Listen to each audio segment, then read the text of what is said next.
Welcome back to the Deep Dive. Today, we are trying to make sense of a real paradox on ice. The Toronto Maple Leafs.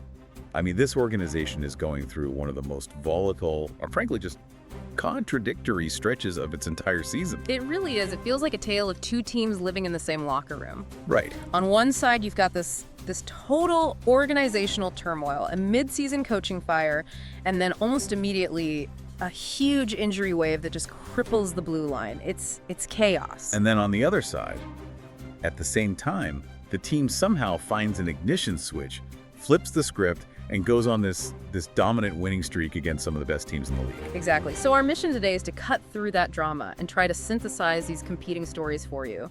We need to look at the cold, hard numbers that, pushed management to make such an urgent move, connect that to the roster just falling apart. And then try to figure out what actually changed. Is it systemic? Is it emotional? What is driving this sudden turnaround?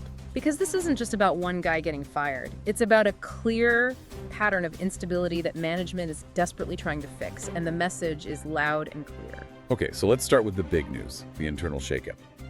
The Toronto Maple Leafs confirmed they fired assistant coach Marc Savard.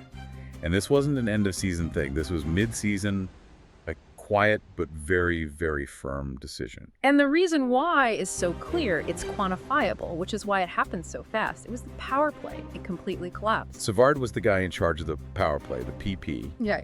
And the offensive structure. That was his entire portfolio. And at the time he was let go, that unit was dead last. In the whole league. The entire NHL, converting at, get this, just 13.3%. Wow. I mean, that's not just low. That's a structural failure when you have guys like Matthews and Nylander on the ice. It kills momentum. It puts so much pressure back on your 5-on-5 game. And the specific numbers leading up to it were even worse. Oh, they were indefensible.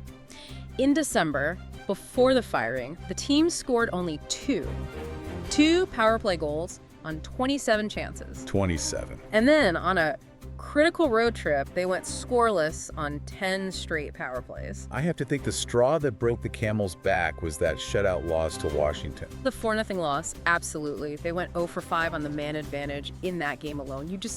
You can't be a contender and have your top unit performing like that. It's impossible. And the irony here is just it's so thick.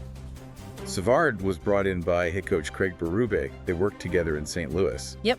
This was supposed to be a stable partnership, a reunion meant to bring in that cup-winning structure. And it lasted less than half a season. Which is what makes the whole thing so stark. You look at last season, the Leafs' power play was 9th in the league. It was a weapon. Over 24%, right? 24.8%, with basically the same core guys. So management had to ask a tough question. Is this a failure of the system that Savard designed? Or is it a failure of execution by some very, very highly paid players? And they decided to fire the designer first. It sends a message.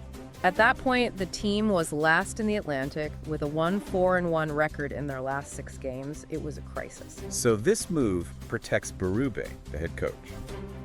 For now, yes. Berube himself said the execution wasn't there. By putting the blame on the unit with the weakest, most measurable results, you shift the focus. You send a message to the entire roster. Execute. Or else. So this coaching chaos wasn't happening in a vacuum. It feels like the pressure was building because the rest of the roster was so fragile. You're exactly right. While this is all going down, the team is dealing with a massive injury wave. It's hit the defense and the goaltending. The blue line is it's dangerously thin. Who are the key guys out? Well, the most recent blow was Oliver Ekman-Larsson, OEL.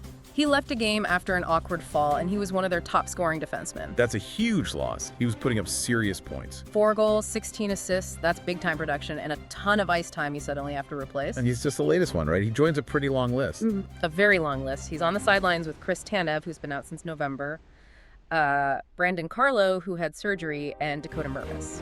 So you're talking about 4 regular defensemen. Basically. So now you're relying on AHL call-ups, guys playing huge minutes against the other team's top lines.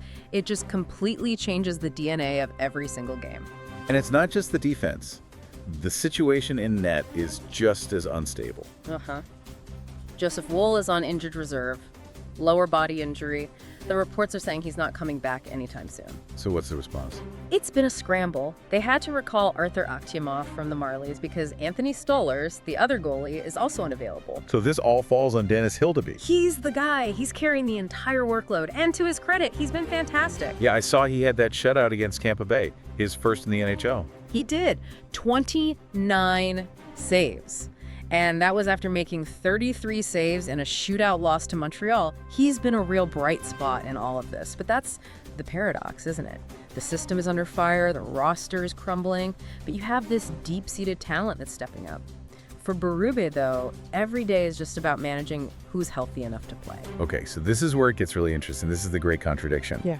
Despite the coach firing, despite the defense being held together with tape, something just clicks. The numbers flip instantly. Toronto rips off a 3-game winning streak. And these aren't easy wins. No, not against bottom feeders. They beat the Penguins, the Panthers, and the Hurricanes. And every single one of those teams was in a playoff spot when they played them. And they didn't just scrape by, they dominated them. Completely. Across those 3 games, Toronto outscored them 16-4.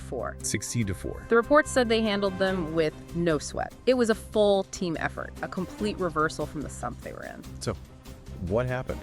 How do you explain that? Well, this is where you have to look at Berube's system. When they were losing, the spacing looked off, they looked disorganized. But the feeling now is that the coaching changed. Maybe the message it sent, or maybe a simplification of the strategy, it just unlocked something. But is it really the system? Or is this just Austin Matthews and William Nylander deciding, okay, we have to take over now? I think that's the real tension here, right? Of course, your core players were incredible. Matthews, Nylander, Tavares, they were all putting up huge points. But the success felt more systemic than that. Berube's whole philosophy is about steady spacing, synchronized defensive support, and it feels like that's finally being internalized. So the players finally bought in. The system was there, but the execution wasn't. The assistant coach takes the fall, and that pressure cooker moment forces everyone to finally get on the same page. That seems to be the narrative. The reporting suggests it, quote, took a bit for this to all be figured out, but it's finally translating to the ice. You're seeing simpler plays, better gap control from the young defenseman. The whole structure is tighter, which protects the goalie. And when your star players see that stability behind them, they feel free to go create on offense. And every single one of those points is vital.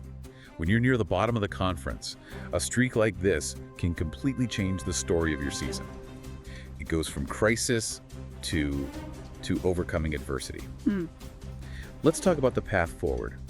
After they let Savard go, they didn't hire anyone from the outside. What does that tell you? It signals confidence. Confidence that the answer was already in the building and that the problem was a specific fixable issue. The team announced that assistants Derek Laxdal and Mike Van Ryn would just absorb the power play duties. Laxdal has run power plays before, so it's a natural fit. And this kind of internal shift it's pretty common across the league, right? Oh yeah. When a team is struggling, you often see these assistant-level changes first. It's a way for management to say, we still believe in the head coach, in the foundation, but this one specific part needs a fix right now. And it really just shows how intense the NHL environment is. Absolutely. The margin for error is razor thin. I mean, look around the league. Think about the pressure on the Edmonton Oilers after that 9-1 loss. Right, when Connor McDavid came out and publicly called out his own team. He said they were flat, that they needed to bring more emotionally, physically. I mean, for a captain like him to say that publicly, it tells you everything. Or that scene with the Canadiens goalie, Jacob Dobes, crying after